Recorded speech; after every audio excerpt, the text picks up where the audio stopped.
An enthralling game here today against Ballyglass, coming out with a 5-3 win, and a result that will certainly get us up the table again a bit.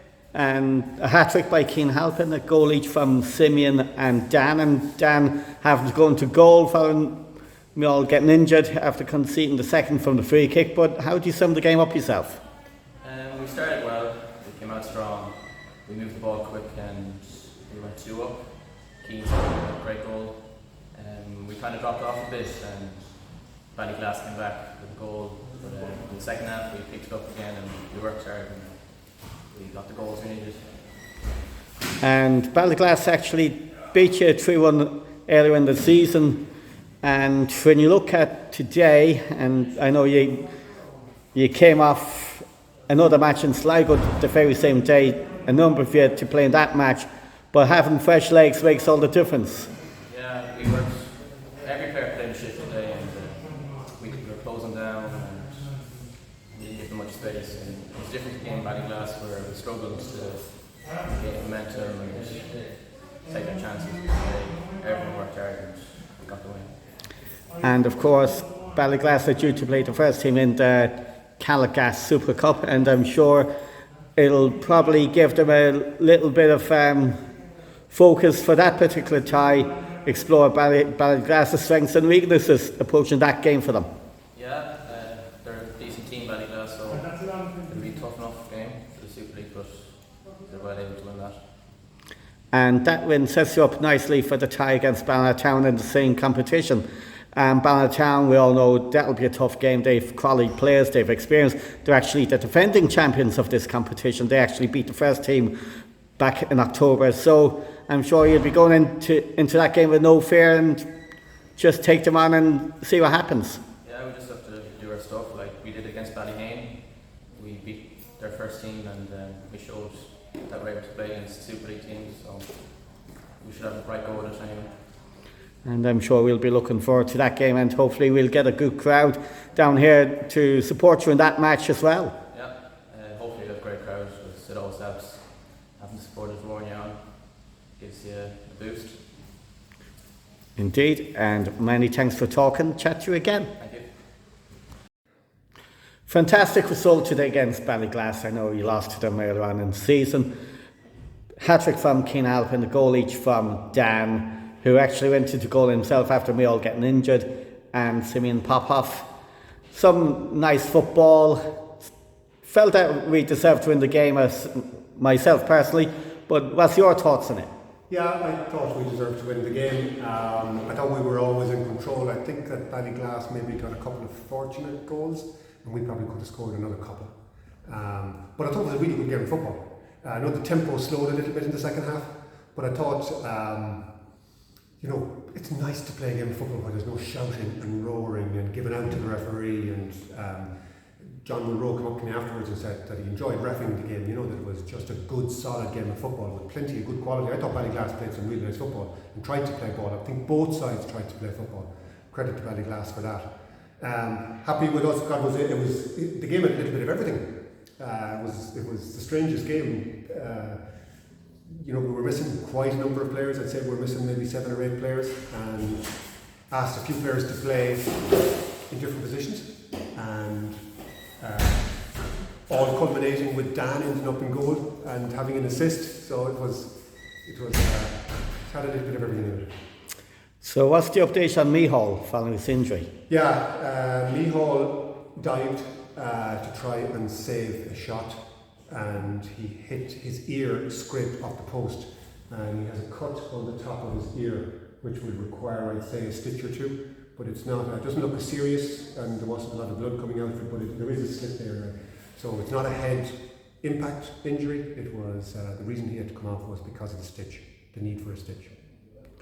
So it's kind of relief in a sense, really, that it was not quite as serious as I might have thought myself at the time. Yeah, we all thought that it was his head that collided, but it was in fact his ear that made contact with the post, and it split just at the top of his ear. So, but he's fine, and we were teasing him that Dan was showing him how to have assists from the number 1 position. I'm sure Dan is probably killing himself not to keep that clean sheet. I'd say he probably told you before coming on that he would keep a clean sheet. Didn't happen for him. One of these things, really, to be honest, you wouldn't really expect him to save that particular effort, really, because he's not a goalkeeper at the end of the day. He's a striker. Yeah, but he's a very good goalkeeper. He has played goal for us before, and he's played in, he has played in training in goal, just where he might have had a session with another team and he just came down and he would stand in goal just to help us out. And he's a really good keeper, and of course he's able to start all the attacks with this brilliant, intelligent football that he can play. And of course he actually made a fine save from a cross-come shot. Did well to tip it over. So we have to, what he did in goal for the last half hour or so, 35 minutes, you have to give him a lot of credit for what he did. Yeah, and had no bones about it. I said to him, Dan, just have a look around. I talked to him on the pitch, have a look around. Is there anybody other than you that's suitable to go in goal? And we both agreed that no, you're the right person to put in. And he just, pure Dan, just took it on as a challenge and did it brilliantly. And fair play to him for that. Keenan Halpin's hat-trick. Yeah, what a great lad he is. What explosive speed he has, and what a great shot he has, that first shot, he has that in his locker all the time, and he does it with such a regularity, and great attitude also. I sent him a message yesterday, do you fancy a game with us tomorrow? And he said, straight away he said absolutely. Came down with great attitude, great application in the game, and scored a brilliant hat-trick. So well done, Keane.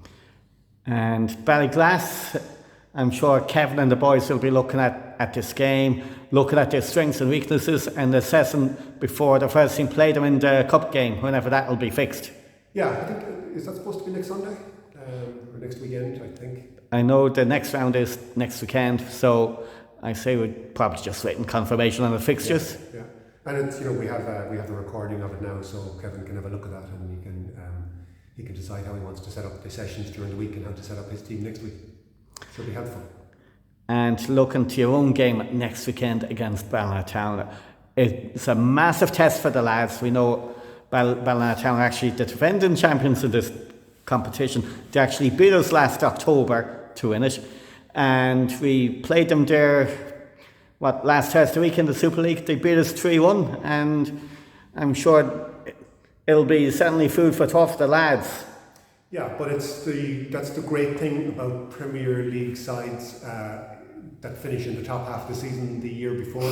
They're allowed to go into the Super Cup, and it's for this purpose. It's to be able to play against the top Super League side and test ourselves against the intensity and the speed of play and the aggression and the ability that a team like Ballina will have that we don't face every week. So it's going to be a great learning and a great occasion for our lads. It certainly will be indeed.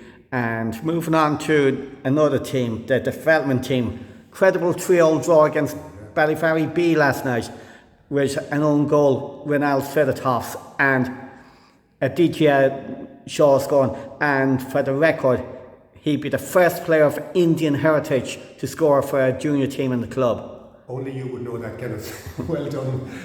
But I had a quick word with Martin Barrett, and he was saying that from 3-0 down, and that they controlled a lot of the play, and most of the game was played in the Ballyglass half, but they got caught with 3 breaks. But it's great for their character, the character of that team, to come back from 3-0 down and to secure a draw. So well done to them. Indeed. And another thing we need to briefly touch about, next Sunday is the 50th anniversary of Westport United winning the Connaught Cup in the Sports Park against Our Ladies Boys Club from Galway. 16th of June 1974, and Martin Halpin, the school teachers, got the winner that day. Mick Higgins came in at the last minute from a Mayo match, put on the Westport United goalkeeper's jersey over Mayo jersey to go straight into goal, and Mick McLaughlin missed the penalty that day. Plenty of memories for anyone old enough to remember that game. But there's actually a get-together here next Sunday afternoon at 4:30, and people are welcome to reminisce that particular final, or maybe anyone that was born afterwards, ask a little bit of history on that game. And there was actually a fine season for the lads at the time. They only lost 1 game for the whole season. Yeah, and when you retire from football and you move on, the next generation that comes up, they forget that there were quality players before them, and that team had some quality players. And so the club should recognise them. You're right, Kenneth. The club should recognise that great achievement, and that's what a community club is all about. Keeping us all together, young, old, retired, current players. So that's great. Yeah, and I think a lot of the surviving members of that squad will be here next Sunday afternoon for 4:30 p.m. here at the clubhouse. Brilliant. And thanks very much as usual. Thank you, Kenneth.